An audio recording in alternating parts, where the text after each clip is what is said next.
ನಮ್ಮ ಗ್ರಾಮದಲ್ಲಿ ಕೃಷಿಕರು ಭೂಮಿಗೆ ವಿಷ ಹಾಕದೆ ಕೃಷಿ ಹೇಗೆ ಮಾಡ್ಬೋದು ಅನ್ನೋದನ್ನ ಯೋಚನೆ ಮಾಡೋದನ್ನ ಆರಂಭ ಮಾಡ್ಲಿಕ್ಕೆ ಅವರೆಲ್ಲರೂ ಕೂಡ ಬಂದಿದ್ದಾರೆ.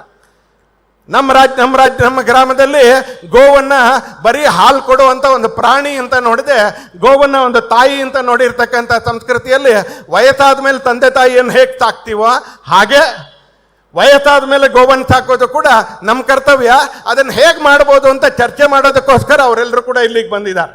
ಗ್ರಾಮದ ಮಕ್ಕಳು ಸಂಸ್ಕಾರದ ಜೊತೆಗೆ ನಮ್ಮ ದೇಶದಲ್ಲಿ 3 ವ್ಯವಸ್ಥೆಗಳು ಸಂಸ್ಕಾರ ಕೇಂದ್ರ. ಆ 3ರ ಕಾರಣಕ್ಕೆ ದೇಶ ಇರೋದು, ನೆನ್ಪಿಟ್ಕೊಳ್ಳಿ. ಆ 3ರ ಕಾರಣಕ್ಕೆ ನಮ್ಮ ದೇಶ ಬದುಕಿರೋದು. ಒಂದು ಮನೆ, ಅದಕ್ಕೆ ಅಧಿಪತಿಯಾಗಿರ್ತಕ್ಕಂಥವ್ರು ಇವತ್ತು ನನ್ನ ಎದುರುಗಡೆ ನಮ್ಮ ಸಭೆಯಲ್ಲಿ ಬಲಗಡೆ ಕೂತ್ಕೊಂಡಿದ್ದಾರೆ ತಾಯಂದ್ರು. ಅದಕ್ಕೆ ಅಧಿಪತಿ ಅವ್ರು, ಸಂಪಾದನೆ ಮಾಡೋರು ಯಾರು ಬೇಕಾದ್ರೂ ಆಗಿರಲಿ. ಆದರೆ ಮನೆಯಲ್ಲಿ ಅಧಿಪತಿಯರಿ ಮನೇನ ಒಟ್ಟಿಗೆ ಇಟ್ಕೊಂಡಿರೋದು ಯಾರು ಅಂತ ಕೇಳಿದ್ರೆ ತಾಯಿ. ಹಾಗೆ ಎರಡನೇದು ಮಠ. ಈ ದೇಶವನ್ನ ಭಾರತವಾಗಿ ಉಳಿಸ್ಕೊಂಡಿರ್ತಕ್ಕಂಥದ್ದು ಮಠಗಳು, ಅಲ್ಲಿರ್ತಕ್ಕಂಥ ಪೂಜ್ಯ ಸ್ವಾಮೀಜಿಗಳು. ಹಾಗೆ 3ನೇದು ದೇವಸ್ಥಾನ ಅಂತಕ್ಕಂಥ ಒಂದು ವ್ಯವಸ್ಥೆ. ಅಲ್ಲಿ ಕೇವಲ ಪೂಜೆ ಅಲ್ಲ, ದೇವಸ್ಥಾನ ಅಂತಕ್ಕಂಥ ವ್ಯವಸ್ಥೆ. ಈ 3 ಮನೆ, ಮಠ ಮತ್ತು ಮಂದಿರ, ಈ 3 ಸಂಗತಿಗಳು ನಮ್ಮ ದೇಶವನ್ನ ಸಾವಿರಾರು ವರ್ಷಗಳಿಂದ ದೇಶವಾಗೇ ಉಳಿಸ್ಕೊಂಡು ಬಂದಿದೆ. 2000 ವರ್ಷ ಈ ದೇಶದ ಮೇಲೆ ಈಗಲೂ ಸೇರಿ ಮುಸಲ್ಮಾನರು ಬರ್ಬರವಾಗಿ ಆಕ್ರಮಣ ಮಾಡ್ತಾ ಇದ್ದಾರೆ, ಈಗಲೂ ಕೂಡ. ಆದರೆ 2000 ವರ್ಷಗಳ ಆಕ್ರಮಣದ ನಂತರವೂ ಕೂಡ ಈ ದೇಶದಲ್ಲಿ ಇವತ್ತು ಕೂಡ ರಾಮ ಅಂತ ಹೆಸರಿಟ್ಕೊಳ್ಳೋರು ಇದ್ದಾರೆ, ಕೃಷ್ಣ ಅಂತ ಹೆಸರಿಟ್ಕೊಳ್ಳೋರು ಇದ್ದಾರೆ, ಈಶ್ವರ ಅಂತ ಹೆಸರಿಟ್ಕೊಳ್ಳೋರು ಇದ್ದಾರೆ, ಪೂಜೆ ಮಾಡೋರು ಇದ್ದಾರೆ, ಮತ್ತು ಅವರೇ ಬಹುಸಂಖ್ಯಾತರು. ಇರಾನ್ ಅಂತಕ್ಕಂಥ ಒಂದು ದೇಶ, ಇಲ್ಲಿರೋರೆಲ್ಲರೂ ಕೂಡ ಅನೇಕರು ಪತ್ರಿಕೆ ಓದೋರು ಕೇಳ್ತಾ ಇರ್ಬೋದು, ಹೆಣ್ಣು ಮಕ್ಕಳು ಯಾವ ಬಟ್ಟೆ ಹಾಕ್ಕೋಬೇಕು ಅಂತ ಆ ದೇಶದಲ್ಲಿ ಸರ್ಕಾರ, ಪೊಲೀಸ್ ಇಲಾಖೆ ನಿರ್ಧಾರ ಮಾಡ್ತಾ ಇದೆ. ಅದರ ವಿರುದ್ಧ ಆ ದೇಶದ ಹೆಣ್ಣು ಮಕ್ಕಳು ಪ್ರತಿಭಟನೆ ಮಾಡ್ತಾ ಇದ್ದಾರೆ ರಸ್ತೆಯಲ್ಲಿ.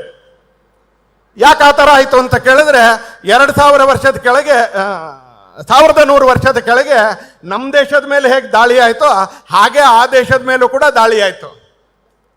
ಪರ್ಷಿಯಾ ಅಂತ ಕರೀತಿದ್ರು ಆ ದೇಶವನ್ನು. ತುಂಬ ಸುಂದರವಾಗಿರ್ತಕ್ಕಂಥ ದೇಶ. ಪಾರ್ಸಿಗಳು ಅಲ್ಲಿ ಇರ್ತಿದ್ರು. ಟಾಟಾ ಅನ್ನೋ ಹೆಸರು ನೀವು ಕೇಳಿರ್ಬೋದು, ನಾರಿಮನ್ ಅನ್ನೋ ಹೆಸರು ನೀವು ಕೇಳಿರ್ಬೋದು. ಈ ಥರದ ಅನೇಕರು ಪಾರ್ಸಿಗಳವರು. ಆ ಪಾರ್ಸಿಗಳು ಅಗ್ನಿಯನ್ನು ಪೂಜೆ ಮಾಡೋರು, ಬೆಂಕಿಯನ್ನು ಪೂಜೆ ಮಾಡೋರು. ಜಂಡ್ ಅವೆಸ್ತಾ ಅಂತಕ್ಕಂಥ ಅವ್ರ ಗ್ರಂಥ. 24 ವರ್ಷದಲ್ಲಿ ಆ ದೇಶವನ್ನು ಮುಸಲ್ಮಾನರು ತಮ್ಮ ವಶ ಮಾಡ್ಕೊಳ್ತಾರೆ, ಪಾರ್ಸಿಗಳನ್ನು ಆ ದೇಶದಿಂದ ಓಡಿಸ್ತಾರೆ. ಇವತ್ತು ನಮ್ಮ ದೇಶದಲ್ಲಿ ನಾವು ಹೇಗೆ ಅಡುಗೆ ಮನೇಲಿ ಸ್ವಲ್ಪ ಒಗ್ಗರಣೆ ಅಂತ ಲಾಸ್ಟಿಗೆ ಹಾಕ್ತೀವೋ ಆ ಥರ ನಮ್ಮ ದೇಶದಲ್ಲಿ ಕೆಲವು ಪಾರ್ಸಿಗಳು ಉಳ್ಕೊಂಡಿದ್ದಾರೆ ಒಗ್ಗರಣೆಗಾಗುವಷ್ಟು. ಅಷ್ಟೇ ಇರೋದವ್ರು. 26,000 ಜನ ಇದ್ದಾರೆ. ಅವ್ರ ದೇಶದಿಂದ ಅವ್ರನ್ನ ಓಡಿಸಿದ್ರು 1100 ವರ್ಷದ ಕೆಳಗೆ. ಎಷ್ಟು ವರ್ಷದಲ್ಲಿ ಅಂತ ಕೇಳಿದ್ರೆ ಬರೀ 24 ವರ್ಷದಲ್ಲಿ.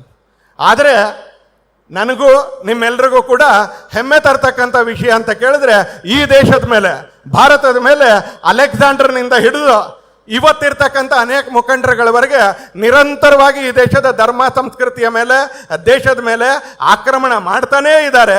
ಆದರೆ ಆಕ್ರಮಣ ಮಾಡ್ತಾನೇ ಇರಬೇಕಾದ್ರೂ ಕೂಡ ಇಲ್ಲಿರ್ತಕ್ಕಂಥವ್ರು ಎಲ್ಲರೂ ಶಿವಭಕ್ತರಾಗಿ ಉಳಿಲಿಕ್ಕೆ, ಇಲ್ಲಿರ್ತಕ್ಕಂಥವ್ರು ಎಲ್ಲರೂ ನಮ್ಮ ಜಾತಿ ಪರಂಪರೆಯ ಆಧಾರದಲ್ಲಿ ಬದುಕಲಿಕ್ಕೆ, ಇಲ್ಲಿರ್ತಕ್ಕಂಥವ್ರೆಲ್ಲರೂ ಹಿಂದುತ್ವದ ಆಧಾರದ ಮೇಲೆ ಬದುಕಲಿಕ್ಕೆ ಈ ದೇಶದಲ್ಲಿ ಎಡೆ ಮಾಡಿಕೊಟ್ಟಿರ್ತಕ್ಕಂಥ 3 ವ್ಯವಸ್ಥೆ ಯಾವುದು ಅಂತ ಕೇಳಿದ್ರೆ ಮನೆ, ಮಠ ಮತ್ತು ಮಂದಿರ.